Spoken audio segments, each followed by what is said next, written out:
Jagung merupakan salah satu tanaman serealia utama yang memiliki manfaat baik sebagai sumber pangan, pakan ternak, serta bahan baku industri. Salah satu cara untuk meningkatkan produktivitas jagung adalah dengan penggunaan varietas hibrida.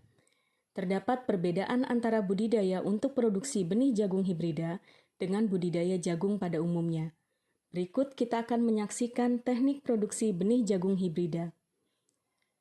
Beberapa teknik budidaya yang dilakukan pada perbenihan jagung hibrida sama dengan budidaya jagung pada umumnya, seperti pengolahan tanah, pemupukan, penyiangan, pengendalian OPT, dan pengairan.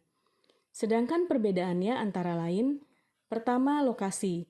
Selain kesuburan dan ketersediaan air, lokasi perbenihan harus memenuhi syarat isolasi, mengingat jagung merupakan tanaman yang menyerbuk silang. Isolasi yang umum digunakan adalah isolasi jarak, di mana dalam radius 200 meter tidak terdapat pertanaman jagung lainnya. Kedua, tetua.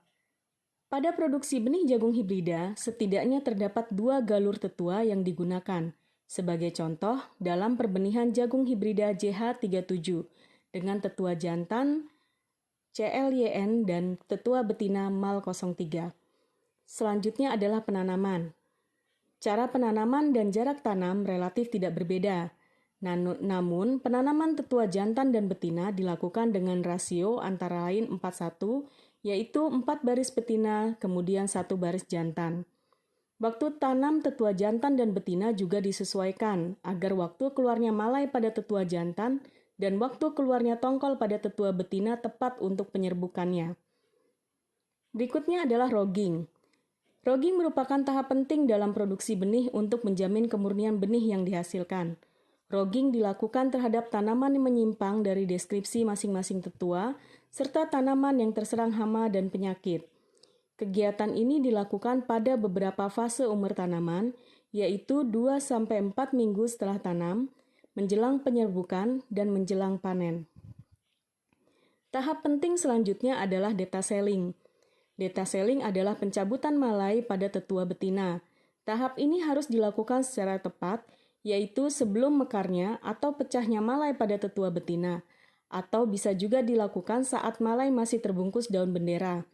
Hal ini untuk mencegah agar tidak terjadi penyerbukan sendiri atau penyerbukan sesama tetua betina.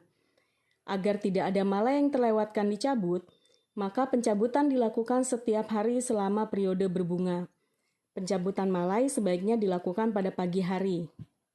Sesaat setelah penyerbukan berakhir, dilakukan pemusnahan tanaman tetua jantan. Tahap ini bertujuan untuk mengurangi risiko tongkol tetua betina tercampur dengan tongkol tetua jantan pada saat panen. Selain itu juga untuk mengurangi kompetisi tanaman. Selanjutnya adalah panen dan processing benih. Pertanaman dapat dipanen apabila sudah dinyatakan lulus sertifikasi lapangan oleh BPSB. Sebelum panen dilakukan, perlu dipersiapkan peralatan yang akan digunakan untuk panen, yaitu karung, terpal, alat pengiring atau lantai jemur, dan mesin pemipil. Semua peralatan tersebut dibersihkan sebelum digunakan. Panen dapat dilakukan bila biji jagung sudah masak fisiologis, yang ditunjukkan oleh adanya layer hitam pada dasar biji. Setelah panen, dilakukan seleksi dan sortasi tongkol, kemudian dijemur. Setelah dipipil, calon benih kembali dijemur dan dilakukan sortasi ukuran benih dan warna berdasarkan deskripsi, kecacatan, dan benih rusak. Dalam produksi benih hibrida, penangkar harus memiliki pengetahuan dan keterampilan yang baik terutama dalam proses rogging dan detaseling. Kesalahan atau keterlambatan melakukan detaseling akan menyebabkan mutu benih hibrida yang dihasilkan berkurang, bahkan tidak lolos dalam proses sertifikasi. Demikian video tentang produksi benih hibrida. Semoga bermanfaat.